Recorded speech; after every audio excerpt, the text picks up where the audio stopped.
네, 안녕하세요. 저는 전국 청년이기 때문에 저희가 그 공공정책 전공하는 대학원생들한테 좀 소개하고 싶은 마음에 급하게 준비를 해서 저희가 진행을 하게 되었습니다. 그래서 지금 이후의 순서들은 여러 가지 발제 토론이 있지만 개괄적으로 정책학적 관점에서 이 정책을 좀 평가하는 그런 그리고 사례 발표를 좀 같이 섞어서 하는 그런 발표를 하도록 하겠습니다. 제일 먼저 살펴볼 것은요, 정책 환경인데요. 정책 환경에서는 요구와 지지가 되게 중요한 개념입니다. 그러니까 정책을 요구하는 요구가 사회적으로 있을 때 정부가 어떻게 그 요구를 받아들여서 어떠한 지지 활동을 하는가 이런 개념이 되게 쉬운 개념입니다. 근데 지금 이 정책 같은 경우는 급하게 정인이 사건이라는 이슈로 급하게 공공의제로 부상하는 바람에 심사숙고하는 여러 가지의 과정의 절차 없이 굉장히 빠르게 정책이 되었기 때문에 이 모든 문제가 발생했다고 저는 평가하는데요. 여기로 학대 아동 보호와 아동 인권에 대한 관심과 요구가 폭발적으로 증가하였고 그래서 강력하고 구체적인 대책 마련에 대한 전 국민적인 여론이 형성이 되었습니다. 그래서 중앙정부와 지방정부가 동시에 아동보호 전문기관에 대한 지원 정책을 강화하는 쪽으로 가게 됩니다. 문제가 있을 때는 평가를 하고 제대로 된 정책을 개발을 해야 되는데요. 첫 번째 페이지 그냥 피시면 됩니다. 이건 뭐 PPT를 보지 않으셔도 이해할 수 있기 때문에 시간 관계상 먼저 진행하도록 하겠습니다. 그렇게 해야 되는데요. 지금 같은 사회적 이슈로 인해서 공공의제로 부상할 경우에는 여론이 폭발적인 관심을 받게 됩니다. 그래서 많은 심사숙고 없이 진행을 하게 되는 경우가 많은데요. 지금 이 문제 같은 경우에는 아동보호 전문기관이라는 기관이 있었기 때문에 뭐 중앙정부와 지방정부가 전부 다 이 문제 해결을 아동보호 전문기관에 일임하는 그러한 형태로 진행이 되게 됩니다. 그래서 2020년 10월 13일이라는 사실 하반기에 진행이 된 거잖아요. 10월이면 굉장히 늦은 거죠. 11월, 12월 두 달밖에 남지 않은 상황이었는데요. 어느 정도로 빠른 속도로 이게 진행이 됐냐면 첫 번째 인적 지원 확대를 보시면 지지에 있어서 아동학대 전담 공무원을 배치하기로 결정을 하고 2020년 말까지 118개 시군구에서 290명이 배치가 됩니다. 그러니까 이 사건이 일어난 게 10월 13일인데 12월 31일까지 118개 시군구에서 290명의 공무원이 배치가 됩니다. 굉장히 신속한 조치라고 볼 수 있습니다. 그리고 2021년 바로 12월까지 229개의 시군구에서 664명입니다. 그러면 거의 전체 선거구가 256개의 선거구거든요. 거의 모든 지역에서 1000명이나 가까운 공무원이 신설로 된 이 기관에 배치가 되게 되는 겁니다. 자, 두 번째 물적 지원 확대를 보시게 되면은 이 표를 저희가 지금 자료집에 넣어놨으니까 표를 보실 수 있습니다. 이 표는 예산에 대한 표인데요. 예산이 무려 956억이 증가를 합니다. 그래서 엄청난 예산이 폭발적으로 증가를 하게 됩니다. 거기 이제 어떤 항목에서 증가가 되는지 표를 보시면 되겠습니다. 시간 관계상 생략하도록 하겠습니다. 자, 이렇게 정책이 형성되고 집행되는 과정에 있어서는요, 정책 과정의 참여자들을 우리가 살펴봐야 되는데요. 정책 과정의 참여자는 공식적인 참여자와 비공식적인 참여자로 나눌 수 있습니다. 우리 시민단체는 비공식적인 참여자죠. 정책 과정의 공식적인 참여자는 정부기관과 그리고 의회 그리고 행정기관으로 볼 수 있습니다. 네, 어떻게 이 모든 기관이 한꺼번에 아주 빠른 속도로 아동보호 전문기관을 통해서 이 문제를 해결하려고 했다. 이것이 핵심이고요. 읽어보시면 됩니다. 자, 우리에게 중요한 거는 비공식적인 참여자죠. 비공식적인 참여자는 우리 앞으로 활동의 방향을 이 비공식적인 참여자가 어떤 식으로 작동하고 기능해서 정책 과정의 형성에 참여하게 되는가에 대해서 우리가 이해하면 우리의 시민사회 활동을 어떤 방향으로 가야 되는지를 볼 수 있는 아주 중요한 단초가 된다고 생각합니다. 첫 번째가 일반 시민 여론 및 언론입니다. 그래서 우리가 기자회견도 하고 언론 활동을 하는 것이죠. 그리고 두 번째는 NGO고 세 번째 시민단체인데요. NGO와 시민단체의 약간 성격이 다른데 그것은 상식적으로 다 아실 거라고 생각하고 넘어가겠습니다. 자, 그래서 지금 여기서 문제는 뭐냐면 NGO가 굿네이버스, 세이브 더 칠드런, 초록우산 등등 이 NGO 자체가 아동보호 전문기관이라는 겁니다. 그리고 아동보호 전문기관 자체가 문제가 있는 집단인 것이죠. 그래서 원래는 NGO가 시민의 의견을 대변하고 일반 시민과 그런 공중의제로서의 그 여론을 대변해야 되는데 이들이 지금 가해자이자 수혜자인 그러한 상황이기 때문에 제대로 된 정책이 형성과 집행 과정에서의 NGO 역할, 시민단체 역할이 제대로 작동하지 못한 결과를 초래하게 된 것입니다. 그러다 보니까 저희가 이제 원가정 피해 보호연대, 원가정 인권보호연대, 피해자 모임, 나는 학부모다 협회 등등 많은 그 과정에서 많은 시민단체가 결성이 되게 되고 여기서 이제 제대로 된 의사결정 과정에 우리가 참여할 수 있게 되는 그러한 노력들을 우리 스스로 만들어가는 그런 상황이 되게 되는 것입니다. 자, 정책 집행 과정을 보게 되면 아동보호 전문기관이 어떤 기관이라는 걸 좀 아셔야 되는데요. 아동보호 전문기관이 경찰과 함께 나타나게 되면 이게 마치 국가의 공식적인 기관이거나 경찰과 준하는 수준의 그러한 뭔가 공식적인 직함인 것처럼 우리가 착각을 하게 되는데요. 그렇죠? 그러니까 아이들을 뺏기게 되는 거죠. 그런데 이 부분은 사설기관입니다. 그리고 수익 집단이라는 것을 명심하셔야 됩니다. 그래서 국가지방단체는 아동보호복지법 제45조 아동보호 전문기관의 설치 등에 의한 그 법률에 의해서 학대 피해 아동의 발견, 보호, 치료에 대한 신속한 처리 및 아동학대 예방을 담당하는 것을 지역 아동보호 전문기관을 설치 운영하도록 법이 되어 있었습니다. 근데 이것을 파고들어서 이것이 이익집단화로 변질이 된 것이죠. 그런데 정인이 사건 때문에 이미 수익집단, 사기업같이 변질된 아동보호 전문기관의 모든 정책을 일임하고 그 공권력을 경찰을 통해서 부여하는 그런 상황이 되다 보니까 이 모든 사단이 나게 된 것입니다. 자, 여기 법률은 제가 참고로 이제 넣어놨는데요. 그 다음 페이지 보여주시면 이제 저희가 이거는 보시면 이제 읽으시면 아실 수 있고요. 다 볼 시간이 없으니까요. 그러니까 지금 문제는 뭐냐면 여기에 법률이 지자체가 아동보호 전문기관을 직접 설립하거나 시군구 같이 작은 데는 직접 설립을 못하겠죠.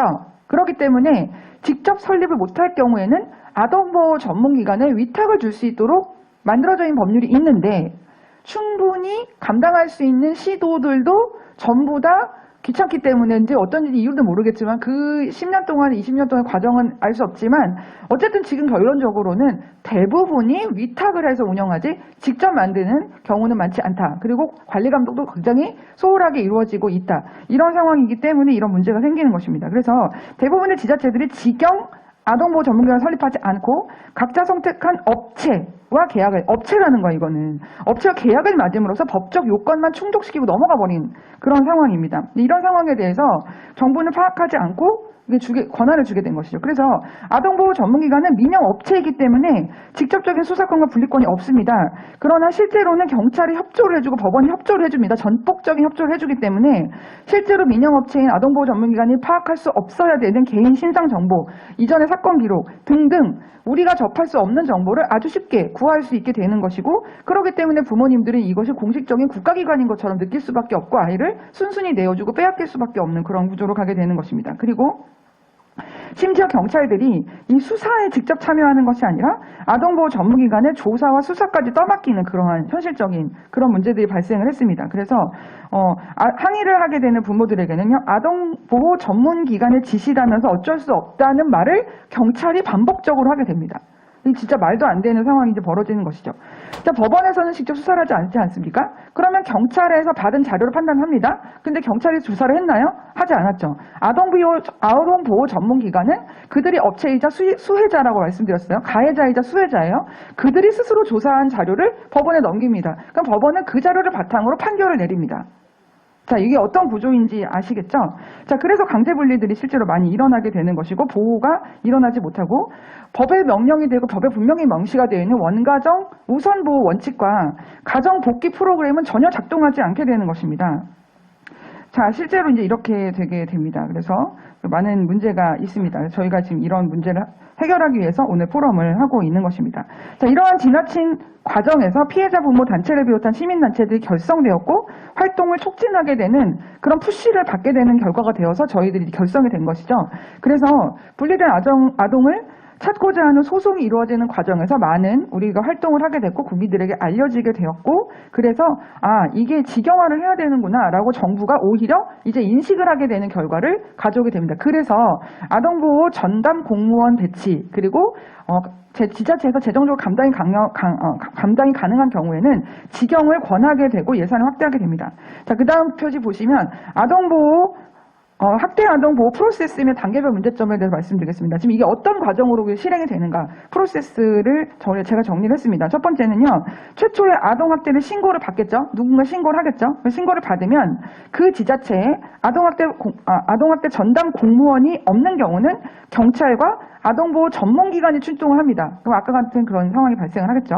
아동학대 전담 공무원이 있는 경우에는 경찰관과 전담 공무원이 현장에 출동을 하게 됩니다. 그러니까 반드시 우리가 아동보호 전문기관이 현장 출동하지 못하도록 아동학대 전담 공무원을 늘리도록 하고 그리고 그 아동학대 전담 공무원이 이러한 모든 사태를 정확하게 인식하고 매뉴얼을 가지고 학부모들에게 정확하게 과정의 프로세스를 설명하고 매뉴얼을 주고 적절한 대응을 스스로 할 수 있도록 돕는 그런 역할을 동시에 할 수 있도록 우리가 앞으로 강제하고 정책 과정에 있어서 우리가 비공식적 참여자로서 더 적극적으로 참여할 필요가 있다고 생각합니다. 자, 그래서 현장에 출동을 하게 되면은 대부분 부모와 아동을 강제로 격리시키고 아동을 별도로 면담을 하게 되는데 이 면담 과정에서 아동을 푸시하기 때문에 애들이 갑자기 부모랑 떨어져가지고 경찰관 아저씨가 물어보면은 제대로 대답을 못하겠죠. 그러면 그러한 과정에서 자기들에게 유리하게 유도하여서 분리를 시키게 됩니다. 자, 그러면 72시간 강제격리를 하게 되고 주말에 낀 경우에 120시간 강제격리를 하게 됩니다. 네 번째는 경찰이 자료를 모아서 검찰에 제출하고 검찰이 법원에 고소장을 제출하는데 아까 말씀드렸듯이 경찰이 직접 조사하는 경우가 많지 않습니다. 자, 다섯 번째를 보시게 되면 일시보호 기간이 끝나면 이제 가정으로 복귀를 해야 되거든요. 그런데 대부분 연장 신청을 합니다. 그래서 재연장을 하게 되고 그래서 한 번 분리된 아이들이 제대로 가정으로 돌아가는 일을 거의 일어나지 않습니다. 자, 그래서 그 많은 아이들을 동시에 보호하다 보니까 굉장히 많은 문제들이 많이 발생합니다. 그 피해 사례를 나중에 또 다 들어보시면 아실 수 있을 것입니다. 자, 그렇게 되면 단기 분리에서 장기 보호 시설로 넘어가서 영구 분리가 되게 되는 그런 과정을 겪게 됩니다. 자, 피해 사례에서 대충 개념만 좀 살펴보게 되면은 뭐 분쟁이 있어요. 그 이웃이 거짓 신고를 해서 강제 분리를 당한 경우들이 있고요. 두 번째는 이런 특별보호 강제 분리를 했어요. 그럼 어떤 애가 뭐 ADHD라든지 아픈 데가 있을 수 있지 않습니까? 그럼 그런 애들 케어하기 힘들죠. 부모님도 혼자 케어하기 힘들어요. 한 명 애를 ADHD 애들 같은 경우에 그런 애들을 갑자기 때로 모아놓고 갑자기 그렇게 되면 제대로 관리가 안 되겠죠.